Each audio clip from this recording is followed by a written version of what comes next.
बिस्मिल्लाहिर्रहमानिर्रहीम अस्सलामुअलैकुम। मेरी यूट्यूब फैमिली कैसे हो सब। दुआ है कि रब ताला तुहानू सब नू खैर खरीयत ना रखे, अपने हिफ्ज़ व अमान च रखे और ताड़ियाँ तमाम जायज़ ख्वाहिशां पूरियां फरमाए, आमीन।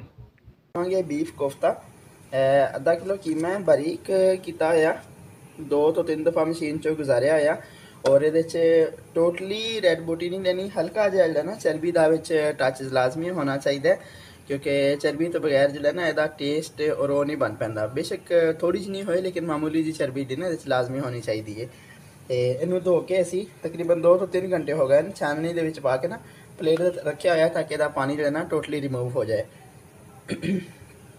2 के प्याज आएंगे असी ये मोटे मोटे कटे नहीं क्योंकि असी इन चॉपर के पाना है। अगर तेरे को चॉपर नहीं है फिर तुम इन्हों की कटिंग बिल्कुल बारीक करनी है और हल्का जिहा जो ना या तो कुंडी डंडे के कुट लेना जिन्होंने साढ़े पंजाबी दौरी कहते हैं, अच्छी तरह कुट लेना। अगर नहीं है तो फिर मशीन के प्याज वगैरह ऐड करने तो बाद कोशिश करो तो 1-2 दफ़ा जो है ना वो बाज़ारों जाके निकलवाना पेगा।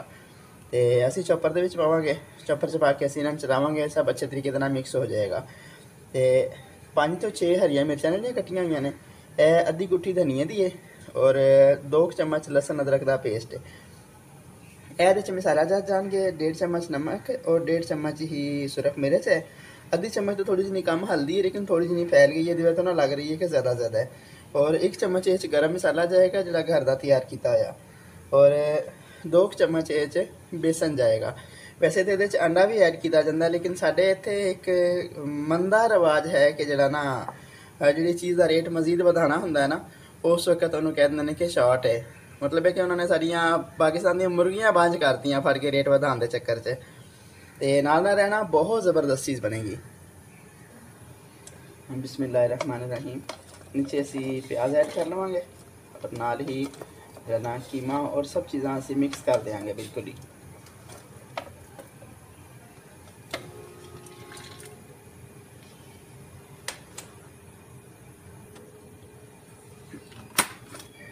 देखिए कितना खूबसूरत हो गया, बिल्कुल यकजान हो गया। इन असी 5 तो 7 मिनट जड़े ना चॉपर में चलाया अच्छे तरीके दे नाल। ते हुण असी इनू बॉल शिफ्ट करांगे। ते बिस्मिल्लाहिर्रहमानिर्रहीम। हुण इहदे च प्याज हरियां मिर्चां सब कुछ जड़ा ना सारा मटीरियल यकजान हो गया। तो हमेशा यह ख्याल रखना है कि अगर चॉपर की सहूलत नहीं तो फिर कुंडी डंडे के अच्छे तरीके कुटना है ताकि सही मिक्स हो जाए। अगर मिक्स नहीं होएगा तो कोफ्ते जो ना वो टुटन के चांसेस बहुत ज़्यादा रहेंगे। हुण सारा मटीरियल बहुत सोहना रेडी हो गया। हुण असी छोटी जी प्याली के जो ना थोड़ा जिना कुकिंग ऑयल ले लिया। अगर कुकिंग ऑयल ना यूज़ करना चाहो तो थोड़ा जिना पानी जो ना वो भी हाथ ना लगाया जा सकता है ताकि मसला यह है कि हाथ के नाल चिपकने नहीं चाहिए। तो इन्होंने असी अच्छे तरीके सारे शेप दे लवेंगे। जिन्हों का हाथ तेज़ी ना चलता है वो बेशक 2-2 कोफ्ते इकट्ठे रख लैन। तो अगर कोई थोड़ा जिना नवा बच्चा है कि जो सीख रहा है तो वो वास्ते फिर एक ही काफ़ी है। तो इस वास्ते जो ना हुण असी इन्होंने सारिਆਂ शेप दे के फिर तुहानूं मिलने दोबारा। लो जी सारे कोफ्ते सारे रेडी हो गए ने, देखिए कितनी खूबसूरत शक्ल है और देख के भुख लग रही है। तो हुण असी इन्हां दा मसाला तैयार करांगे। हुण असी ना नॉन स्टिक दे जिहड़ा ना फ्राई पैन दे विच इन्हां हल्का हल्का फ्राई करांगे। बिस्मिल्लाहिर्रहमानिर्रहीम। लोहे की कढ़ाई से भी हो सकता है लेकिन मेरा इस टाइम नॉन स्टिक का कोल पिया है फ्राई पैन, तो इस वास्ते ये हो जाएगा। जड़ा सिल्वर स्टील है ना वो अगर चीज़ में फ्राई करो तो काले ठप्पे बहुत बुरे लगते हैं जोड़े कि मांजने बहुत ज़्यादा मुश्किल होंगे ने। तो इस वास्ते असी जो ना या नॉन स्टिक करांगे और अगर यह मौजूद ना हो तो फिर आसान तरीका है कि लोहे के जोड़े ना कढ़ाई उन्होंने यूज़ किया जाए क्योंकि वह कोई फर्क नहीं पैंदा। तो क्योंकि यह छोटी छोटी टिप्पां ने जिहड़ियां नाल नाल जिन्हां फॉलो करनियां चाहिए ने ताकि किचन का कुकिंग का काम तो होवे लेकिन नाल नाल सारियां जिहड़ियां है ना चीज़ां वो भी ख़राब ना होन। बिल्कुल हल्का हल्का फ्राई करांगे, ज़्यादा नहीं करांगे। तो बाद इस आयल के नाल ही असी जो ना अपना मसाला रेडी कर लाँगे।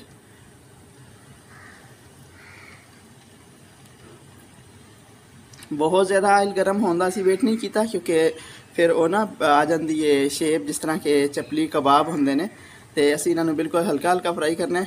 तो हल्की अग ते ही करना है, अग भी ज़्यादा तेज़ नहीं करनी ताकि ऊपर जो है ना ये गोल्डन ब्राउन शेड ना जो है ना कलर वो ना हो जाए।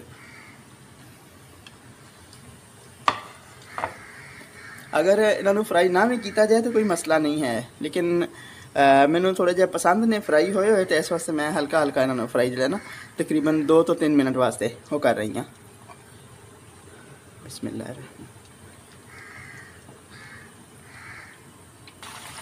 देखिए 3 मिनट हो गए ने इन्हों फ्राई होंदे होया, तो कलर नहीं इन्हों चेंज किया, तो हम असी इन्हों जो ना आयल के सैपरेट कर लाँगे। हम एक पूर असी अलग कर लिया, हम दूसरा पूर जो है ना वो रेडी हो रहा है। एडे फ्राई होए ने इन्हों की यह शक्ल है। देखिए हम बिल्कुल जुड़ गए हैं। यही अगर अंडा पाया जाए तो फिर तो बिल्कुल आसानी हो जाती है, मज़ीद सही हो जाते हैं। लेकिन अंडा क्योंकि नहीं मिल पाया फ़िलहाल, क्योंकि शॉर्टेज चलन रही हुई है, इस वास्ते जो है ना असी बगैर अंडे तो ही बनाए ने, तो हल्के हल्के फ्राई किए ने। अगर ना भी किए जान तो टुटनगे नहीं फिर भी, लेकिन अगर कर लिया जाए तो मज़ीद बेहतरी हो जाती है। ਹੁਣ ਉਹੀ ਆਇਲ ਜਿਹੜਾ ਨਾ, ਜੇ ਅਸੀਂ ਪਹਿਲੇ ਕੋਫਤੇ ਫਰਾਈ ਕੀਤੇ ਸੀ, ਜਿੰਨੀ ਜ਼ਰੂਰਤ ਹੈ ਸੀ ਉਹਨਾਂ ਰੱਖ ਲਿਆ, ਬਾਕੀ ਜਿਹੜਾ ਨਾ ਉਹ ਪੁਣ ਕੇ ਸਾਈਡ ਤੇ ਕਰ ਦਿੱਤਾ ਹੈ, ਕਿਉਂਕਿ ਹਲਕੇ ਹਲਕੇ ਵਿੱਚ ਜ਼ਰਾਤ ਹੁੰਦੇ ਨਾ ਮਸਾਲੇ ਦੇ, ਤੇ ਉਹ ਅਸੀਂ ਉਹਨੂੰ ਛਾਣ ਕੇ ਤੇ ਸਾਈਡ ਤੇ ਕਰ ਦਿੱਤਾ ਹੈ। ਇਹ ਹੁਣ ਪਿਆਜ਼ ਲਾਈਟ ਬਰਾਊਨ ਹੋ ਗਿਆ, ਇਹਨੂੰ ਹੋ ਗਿਆ 3 ਤੋਂ 4 ਮਿੰਟ ਭੁੰਨਦਿਆਂ ਹੋਇਆ, ਤੇ ਹੁਣ ਅਸੀਂ ਇਹ ਲਸਣ ਅਦਰਕ ਔਰ ਹਰੀ ਮਿਰਚ ਦਾ ਪੇਸਟ ਐਡ ਕਰ ਦੇਵਾਂਗੇ, ਤਕਰੀਬਨ 1.5 ਚਮਚ। 1 ਚਮਚ ਜਾਂ ਥੋੜੀ ਜਿੰਨੀ ਚਮਚ ਤੋਂ ਜ਼ਿਆਦਾ ਅਸੀਂ ਪਹਿਲੇ ਕੋਫਤਿਆਂ 'ਚ ਵੀ ਐਡ ਕੀਤਾ, ਤੇ ਹੁਣ ਇਹਦੇ 'ਚ ਵੀ ਐਡ ਕਰਾਂਗੇ, क्योंकि ना लसन अदरक एक तो आबादी को ख़त्म करता है, सेहत वास्ते बहुत फ़ायदेमंद है, तो दूसरा है कि टेस्ट और खुशबू दोनों चीज़ें हांडी दी ना बहुत ज़बरदस्त हो जाएंगी ने।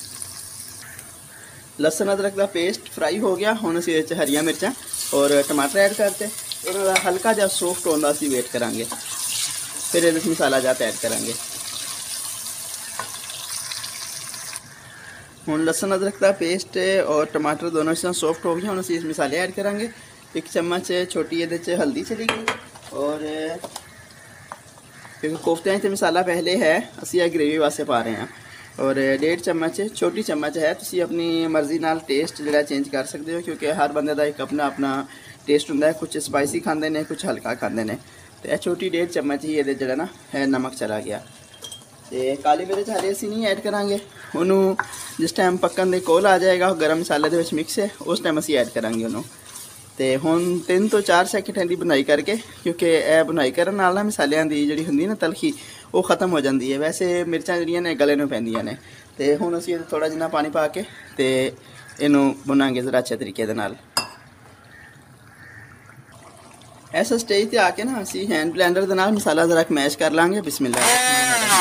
ਇਹਦਾ फ़ायदा ये होएगा कि यकजान हो जाएगा। वैसे पहले भी असी ग्रेवी बना के ਇਹਦਾ ਜਿਹੜਾ है पेस्ट बना के ऐड कर सकते सी, लेकिन ਉਹਦੀ बुनाई थोड़ी जी ना मुश्किल हो जाती है। देखिए हुण बिल्कुल ਇਹਦਾ एक स्मूथ जिहा पेस्ट बन गया। ਇਹਦਾ असल मसला ਹੁੰਦਾ है कि कोफ्तियां ਦੇ ਵਿੱਚ ना ग्रेवी जिन्नी घुली हुई होवे वो ज़्यादा अच्छी लगती है। तो अगर ਤੁਹਾਡੇ ਕੋਲ हैंड ब्लैंडर नहीं तो ਜਿਹੜਾ जूसर वाला जग है ਉਹਦੇ 'ਚ पा के भी ਇਹਨੂੰ ਜਿਹੜਾ ना पीसिया जा सकता है, बहुत सोहना हो जाता है। उस तो पहले भी ऑप्शन है पीसिया जा सकता है, लेकिन पहले तो पीसिया वाला बुनाई करना बहुत मुश्किल हो जाता है और छिट्टां पैंदियां ने, यह बिल्कुल ईजी रहेगा।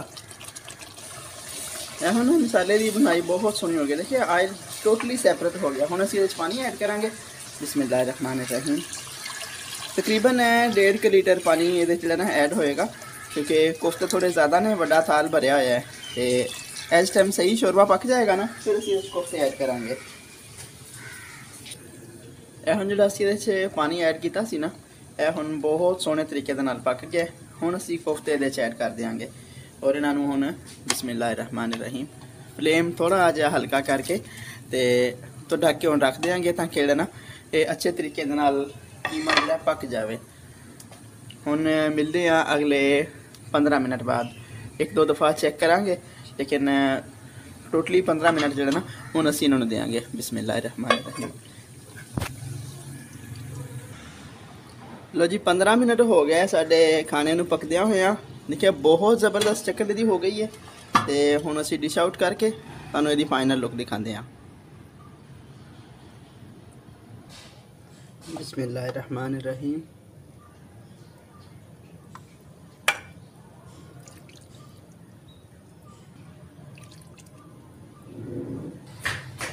जी यह साडे खाने की फाइनल लुक है। अगर मेरी रेसिपी अच्छी लगे तो कमेंट और शेयर लाजमी करना। बाकी तुहाडे सब वास्ते दुआवां, हसदे वसदे रहो, हमेशा आबाद रहो। अस्सलाम वालेकुम।